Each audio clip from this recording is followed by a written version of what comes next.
سچائی کی فتح۔ حجاج بن یوسف اگرچہ مسلمان مکہ کا گورنر تھا لیکن بڑا ظالم تھا۔ اس زمانے میں قاعدہ تھا کہ مسلمانوں کے سردار جمعہ کی نماز پڑھاتے تھے، چنانچہ یہ خطبہ پڑھنے کو کھڑا ہو گیا، مگر خطبہ اس قدر طویل تھا کہ نمازی گھبرا گئے اور نماز کا وقت تنگ ہو گیا، لیکن اس کے ظلم کے خوف سے کسی کو کہنے کی جرأت اور ہمت نہ ہوئی۔ وہیں ایک بگڑے دل اور سچے مسلمان بھی موجود تھے۔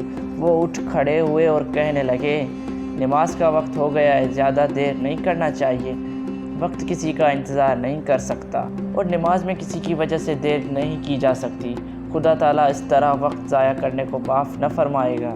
بھرا مجموعہ تھا۔ حجاج کو اس کی باتیں ناگوارا محسوس ہوئی۔ اس نے فوراً حکم دیا کہ اسے قید کر دو۔ اسی وقت ایک سچا مسلمان ٹھکانے کی بات کہنے پر جیل بھیج دیا گیا۔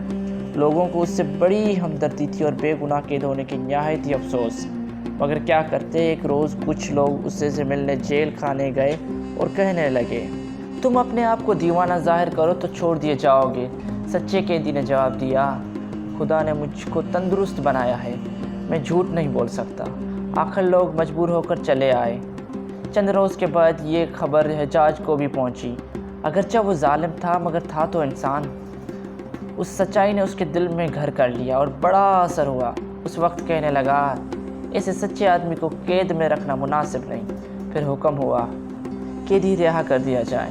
اس طرح سچائی کی بدولت اس شخص نے نجات پائی۔